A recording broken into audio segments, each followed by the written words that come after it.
महाराष्ट्र बंदच्या निमित्तानं शेतकऱ्यांनी बाजार समितीकडे लिलाव प्रक्रिया बंद पाडली, तसंच रास्ता रोकोचा प्रयत्न केला। कर्जमाफी हमी भाव या मागणीसाठी राज्यातील शेतकरी संपावर असून निर्णायक आंदोलन छेडलं गेलं आहे। या अंतर्गत सोमवारी महाराष्ट्र बंदची हाक देण्यात आली होती। याला चांगला प्रतिसाद मिळाला। सकाळच्या सत्रात कृषी उत्पन्न बाजार समितीत शेतकऱ्यांनी लिलाव प्रक्रिया बंद पाडली। 20 ट्रक कांद्याची आवक बाजारात झाली होती। लिलावाची प्रक्रिया सुरू असताना व्यवहार शेतकऱ्यांनी बंद पाडले, तर रास्ता रोको करण्याचा प्रयत्न केला। पोलिसांनी सारी परिस्थिती संवादाच्या माध्यमातून हाताळली। तरी पण या मार्केट कमिटीचं जे नियोजन होतं 3 दिवस मार्केट कमिटी बंद न ठेवता असंच मार्केट कमिटी चालू ठेवली। त्यामुळे आम्हाला आज वैतवून आम्ही मार्केट कमिटीमध्ये बसून सर्व मार्केट बंद पाडण्याचा विचार केला। पण आतील आडत व्यापारी आणि खरेदीदार या दोघांनी मिळून येऊन पाठिंबा आम्हाला शेतकऱ्यांना सर्व पाठिंबा दिला, त्याबद्दल आम्ही त्यांचा आभार मानलं। आणि यानंतर आमचं असंच यापुढं आंदोलन चालू राहील। आणि शेतकऱ्याची अशी परिस्थिती झालेली आहे, मालाला जर भाव बघितला तर त्याचा बियाण्याचा भाव दुप्पट आहे आणि मालाला किंमत शून्य आहे। शेतकऱ्यांनी कसं जगावं, त्यासाठी मला एवढंच मानणं आहे की बाबा शेतकऱ्याची मुलं आहेत, सदाभाऊसारखा माणूस हा शेतकऱ्याच्यावर मोठा झालेला माणूस आहे।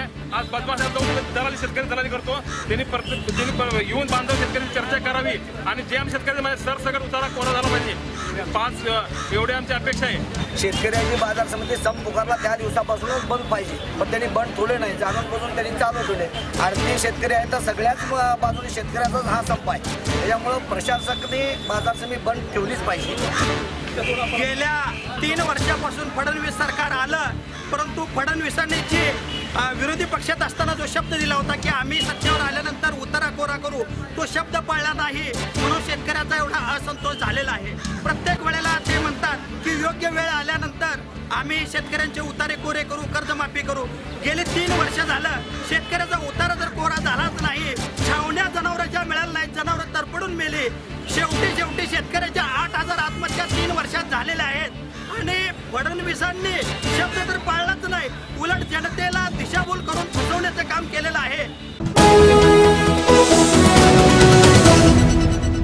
राज्यभरात सुरू असलेल्या शेतकऱ्यांच्या आंदोलनाला अखिल भारतीय किसान सभेनं पाठिंबा जाहीर केला आहे। सरसकट संपूर्ण कर्जमाफी, हमी भावाची मागणी, शेतीमालाला योग्य भाव, दूध दरात वाढ यासह अन्य मागण्यांसाठी राज्यभरातील शेतकरी संपावर गेले असून आंदोलनाचे सर्व मार्ग अवलंबण्यात येत आहेत। शेतकऱ्यांच्या या भूमिकेला अखिल भारतीय किसान सभेनं आपला पाठिंबा जाहीर करत त्यांच्या मागण्या त्वरित मान्य कराव्यात अशा आशयाचं निवेदन दक्षिण सोलापूरचे तहसीलदार अमोल कदम यांना दिलं।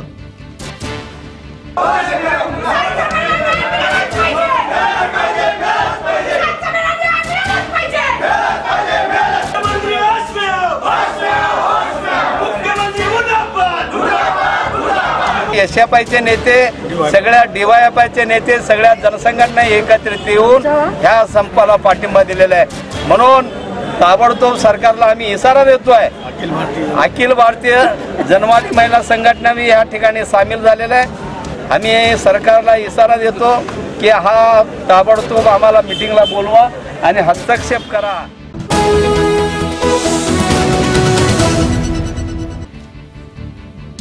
भाजपाची पालिकेत सत्ता येऊन 3 महिने झाले, मात्र अद्यापही बजेटचा पत्ता नसून भाजपाचं हे सगळ्यात मोठं अपयशच म्हणावं लागेल। गटबाजीचं ग्रहण हे भाजपाचं जहाज बुडवणार का, अशी शंका प्राप्त परिस्थितीत निर्माण होते।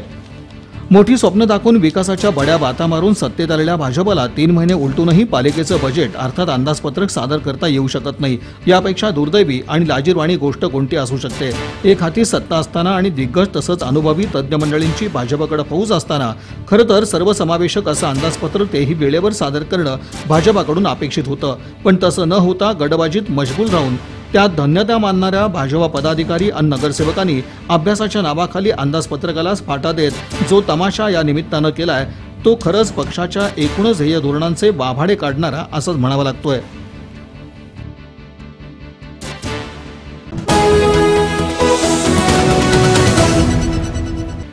ग्रामदैवत शिवयोगीचे सिद्ध रामेश्वरांच्या मंदिरात भव्य आणि तितकंच कलात्मक असा सभामंडप नव्यानं उभारण्यात येणार असून याचं काम वेगात सुरू आहे। या सुंदर अशा सभामंडपामुळे मंदिराच्या सौंदर्यात विशेष भर पडणार आहे। सुमारे 100 ते 125 वर्षापूर्वीच्या मंडपाच्या नूतनीकरणाचं काम हाती घेण्यात आलं असून मंदिर परिसरात देवस्थान पंच कमिटीचे अध्यक्ष धर्मराज काडादी यांच्या दूरदृष्टीनं भव्य दिव्य आणि कलात्मक अशा सभामंडपाची उभारणी करण्यात येणार असून संपूर्णपणे काळ्या पाषाणात याची उभारणी करण्यात येणार आहे. अत्यंत सुंदर आणि तितका सुरेख असा हा सभामंडप राहणार आहे. या सभामंडपाच्या उभारणीच्या कामास सुरुवात झाली असून मूळ सभामंडपाच्या शेजारीच भले मोठे काँक्रीटचे कॉलम उभारणीचं काम सध्या सुरू आहे.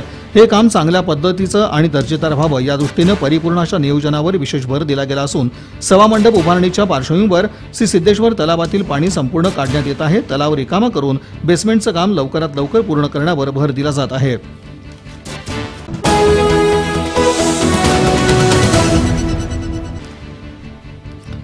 परिवहन उपक्रमाकडील बसेस अधिकाधिक प्रमाणात कशा पद्धतीने रस्त्यावर आणता येतील या संदर्भात पालकमंत्री, उपप्रादेशिक परिवहन अधिकारी आणि परिवहन सभापती यांच्यात एक बैठक सोमवारी पार पडली.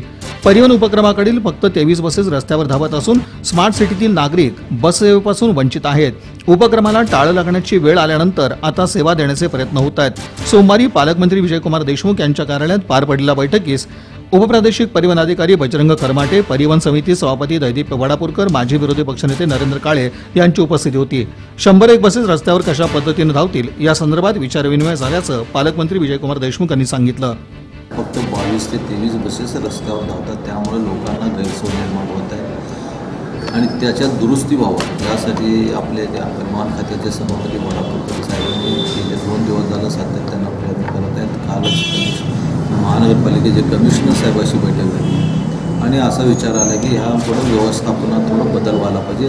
त्याला परिवहन व्यवस्थापक RTOचं थोडं त्यांचंही ह्याच्यात सहभागी असेल तर खातं व्यवस्थित चालवण्यासाठी प्रयत्न होईल. यासाठी मी RTO खरमाटेंना बोललो होतो, त्यांच्याशी चर्चा केलं आणि आत्ता ज्या 22 बसेस आहेत त्याच्यात थोडं जास्त बसेस चालू करावं आणि जवळपास 100 बसेस चालू करण्याच्या दृष्टिकोनातून जे काही प्रयत्न करण्याचं काम आहे ते कामाला थोडं प्रयत्न चालू आहे. मला असं वाटतं की या सगळ्यांच्या सहकार्यामुळे लवकरात लवकर बस सेवा सुरळीत चालू होईल. जागतिक पर्यावरण दिनाचं औचित्य साधून पालिकेच्या वतीनं जनजागृतीपर रॅलीचं आयोजन करण्यात येऊन स्वच्छतेचा संदेश देण्यात आला. विविध संदेशांचे फलक उंचावत स्वच्छतेचं महत्त्व सांगत घोषणा देत घनकचरा वर्गीकरणाची माहिती देत ही रॅली गौतम चौकाकडे मार्गस्थ झाली. दरम्यान पालिका आयुक्त डॉक्टर अविनाश ढाकणे तसंच महापौर शोभा बनशेट्टी यांनी या उपक्रमाचा हेतू विशद करून शहरवासियांना परिसरात स्वच्छतेचं आवाहन केलं.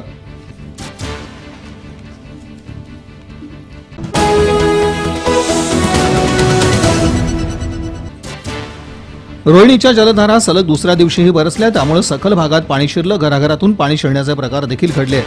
रविवारी सायंकाळी मान्सूनपूर्व पावसानं हजेरी लावली. प्रभाग क्रमांक 16 मध्ये नगरसेविका फिरदौस पटेल यांच्या कार्यालयाशेजारी असलेल्या घरातून मोठ्या प्रमाणात पाणी शिरलं. यामध्ये अन्नधान्याचं नुकसान झालं. नागरिकांनी नगरसेविका फिरदौस पटेल यांच्याशी संपर्क साधला, मात्र प्रतिसाद मिळाला नसल्याचं नागरिकांनी यावेळी सांगितलं.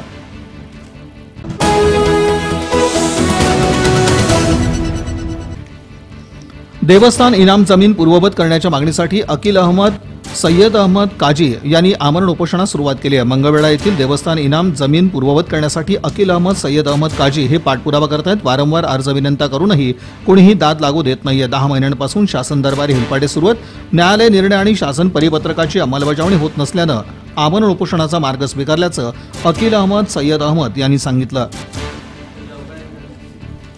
माझी मागणी एवढीच आहे की शासन परिपत्रानुसार आणि माननीय उच्च न्यायालय नागपूर आयुक्तानुसार जमीन पूर्ववत देवस्थानाच्या नावे करण्यात यावी, एवढीच माझी मागणी आहे. त्यासाठी मी इथं आमरण उपोषणात बसलेलो आहे. आज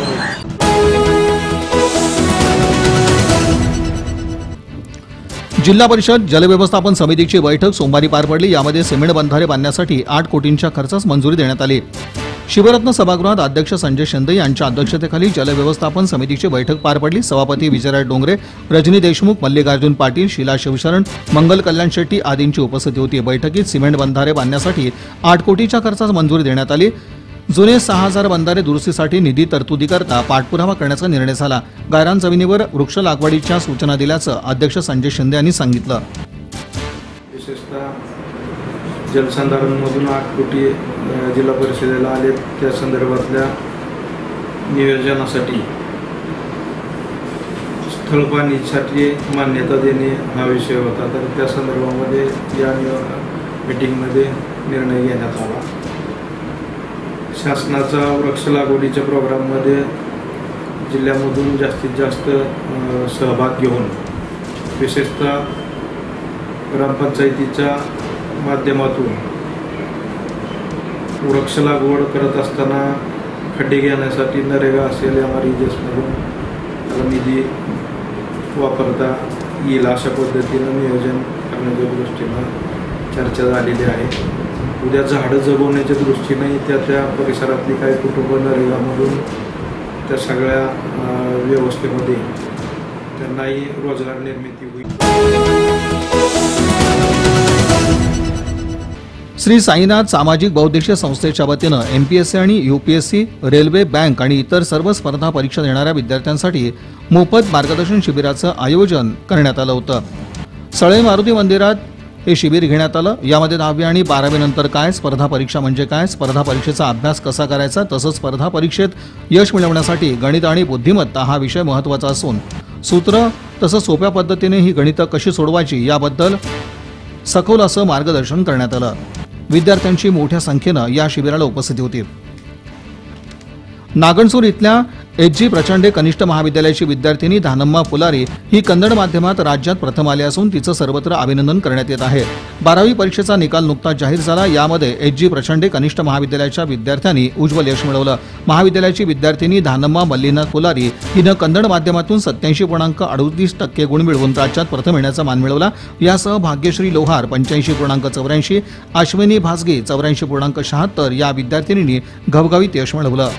प्रचंडे महाविद्यालयातून 98 विद्यार्थ्यांपैकी 92 विद्यार्थी हे उत्तीर्ण झाले.